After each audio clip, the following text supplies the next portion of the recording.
presidential election. Joining our discussion now is Democratic Representative James Clyburn of South Carolina, who served as the Majority Whip under House Speaker Nancy Pelosi. He is now the Assistant Democratic Leader in the House. Thank you very much for joining us tonight, Congressman Clyburn. I know you've seen everything in the House, and now you've seen a little more in the House. What happens next?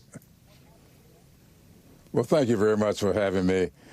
What happens next is that we'll meet again at 11 o'clock in the morning. There will be a quorum call, and after which we'll have another vote on trying to elect a speaker. I would hope that after all of this time, that the leadership of the Republican Party will sit down in earnest with Leader Jeffries, who has been extending an offer time and time again to reach a bipartisan path forward so that the people of this country can have their business attended to. Right now, we cannot get to the attendance of their business simply because the Republicans seem to be putting their politics over the people's interest. And we would like to see us working together as Democrats and Republicans, trying to get the security of this country assured and the safety of the American people attended to. And I would hope that will start tomorrow. What would that meeting be like? What would Congressman Jeffries be seeking in that kind of meeting? Well, as you know, we made some agreements back in May on what we should do to fund the government going forward. And the former speaker allowed his conference to walk away from that agreement. The Senate, Democrats and Republicans, adhered to the agreement and have been marking up to those numbers. Not so in the House.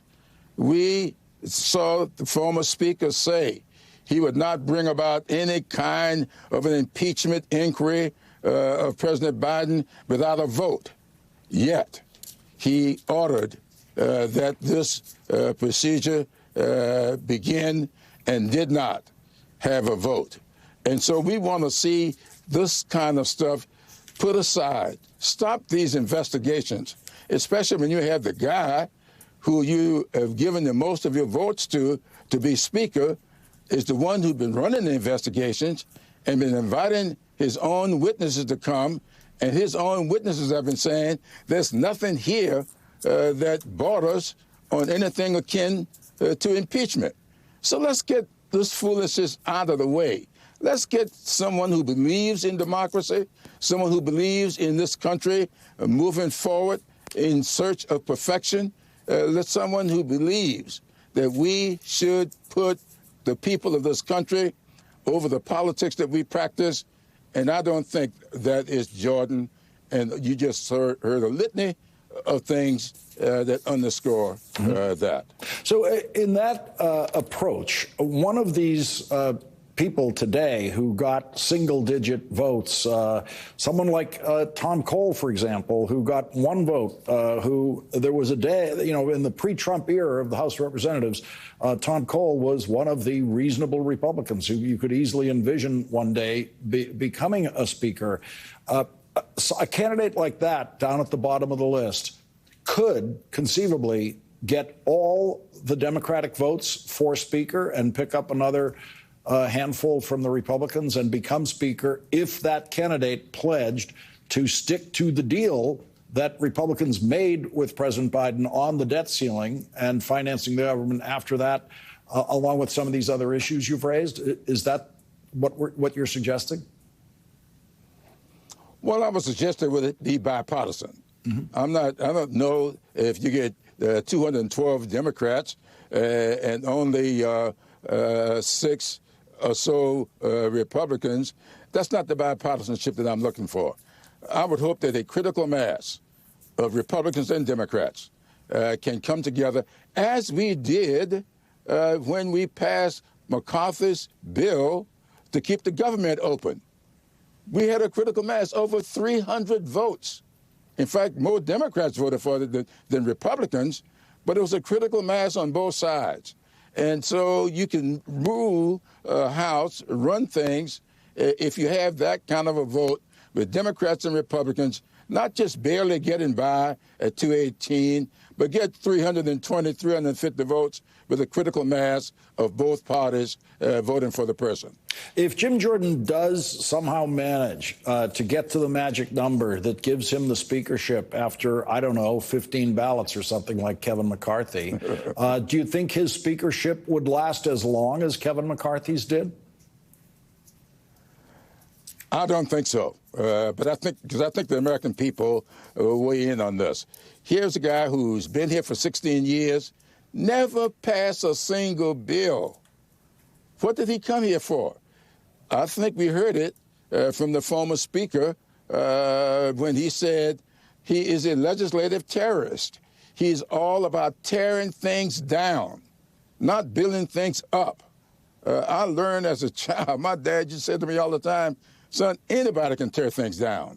It takes some thought, and it takes some intelligence to build things up.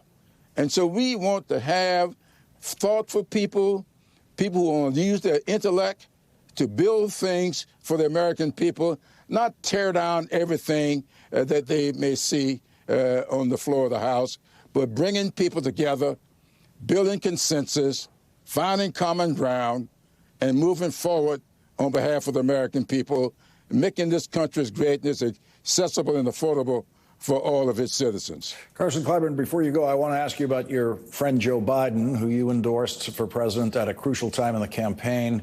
He is somewhere over the Atlantic now on his way to Israel.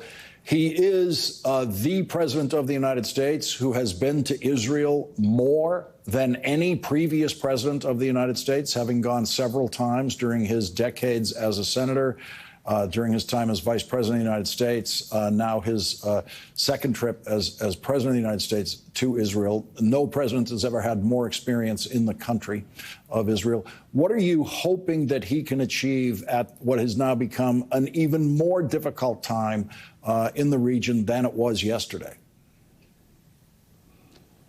It is very much more difficult today than yesterday, and I can't think of a single person in these United States better equipped to address these issues. He has demonstrated that time and time again, and I heard earlier this afternoon that the polling in Israel show that he is very popular with the people of Israel, much more popular than their own prime minister. So they believe in him. So he is going over there.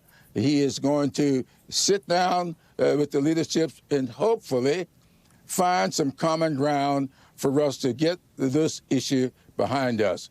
As you know, I grew up in a parsonage. I've been studying this issue, the disagreements in the Middle East. It's been going on for a couple of thousand years. And we have got to work hard to do what is necessary to bring people together so they can coexist in that part of the country.